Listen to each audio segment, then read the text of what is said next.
Hello, আজকে একটা unique কেকের ডিজাইন নিয়ে চলে এসেছি। এটা বুঝতেই পারছো, এটা মার্বেল কেক। আর এই কেকটা আমি কেমন করে বানিয়েছি সেটাই তোমাদের সাথে শেয়ার করব। তো বলে রাখি, হাই, আমি সহেলি, আমার লোকেশন হাবড়া। চলে এসেছি নতুন আরও একটা ভিডিও নিয়ে। তোমরা জানো যে কোনো কেকের ক্রাম কোটিংটা মেন জরুরি আগে।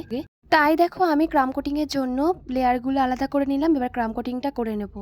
আর এই কেকটা বানানোর সময় কিন্তু আমি খুবই এক্সাইটেড ছিলাম আর খুব আনন্দ হচ্ছিল, যেহেতু ফার্স্ট টাইম আমি ইউনিক কিছু করব এর জন্য। আশা করি তোমরা এই ভিডিওটা দেখার পর তোমরাও খুব সহজেই করে নিতে পারবে, এটুকু আমার বিশ্বাস আছে।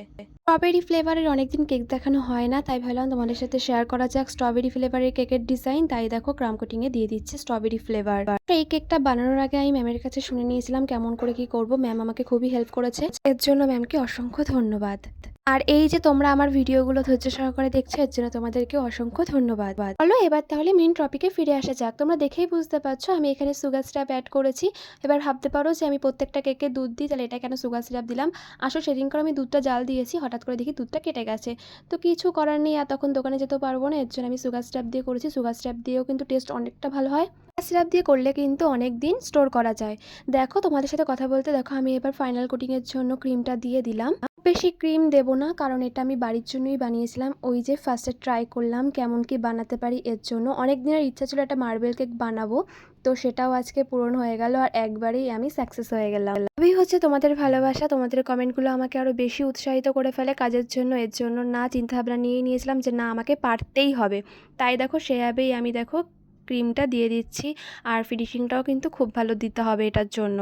আর দেখো, ফাইনাল কোটিং করার পর কিন্তু কিছুক্ষণ ফ্রিজে স্টোর করতে হবে, যাতে ভালো করে সেটা বসে যায়। দেখো, আমি ফ্রিজে স্টোর করে নিয়েছি। এবার দেখো, আমি ইয়েলো কালার আর রেড কালার দিয়ে জাস্ট একটা কাঠির সাহায্যে, পুরো কিন্তু ঘেটে দিইনি, হালকা হালকা র্যাক টেনে দিয়েছিলাম, সেটাই কিন্তু দেখো ওপর থেকে দিয়ে দিয়েছি। আর এখানে কিন্তু তোমরা কোনোভাবেই কিছুর সাহায্যে ফিনিশিং দিতে পারবে না। এই যে আমি দিয়ে দিচ্ছি, এটাই নিচের দিকে পড়ে যাবে, আর সেভাবেই কিন্তু হবে। যদি তোমরা কিছু দিয়ে ফিনিশিং দাও, তাহলে কিন্তু সেটা কিন্তু এক কালারের হয়ে যাবে, দেখতে কিন্তু ভালো লাগবে না। দেখো, আমি যখন দিচ্ছিলাম তখন একটু ভয় ভয় কাজ করছিল, কারণ এটা তো পড়ছেই না। এবার আমি কি করব। তো দেখো, আস্তে আস্তে দেখো, আমি যখন ঘোরাচ্ছিলাম তখন দেখলাম দেখো আস্তে আস্তে পড়ে যাচ্ছে, এবং কালারটাও খুব সুন্দর চলে আসছে। যখন এই কালারটা নিচের দিকে আসছিল না, তখন একটু ভয় ভয় লাগছে। তারপরে দেখো আমি ঠিক করে নিতে পেরেছি। এটাই হচ্ছে এই কেকের ফাইনাল ডেকোরেশন। জানি তোমাদের অনেক পছন্দ হয়েছে। সবাইকে থ্যাংক ইউ এত সুন্দরভাবে মনোযোগ দিয়ে দেখার জন্য। আর যারা এখনও ফলো করোনি তারা একটু ফলো করে দাও, আর যারা ইউটিউব থেকে দেখছো তারা প্লিজ সাবস্ক্রাইব করে দাও। ভালো লাগলে এটা শেয়ার করে লাইক করে দিতে পারো। তো চলো, তোমাদের ডিজাইনটা কেমন লাগছে একটু কমেন্ট করে বলে দাও। খুব তাড়াতাড়ি দেখা হবে তোমাদের সাথে অন্য আরও একটা ইউনিক কেকের ভিডিও নিয়ে।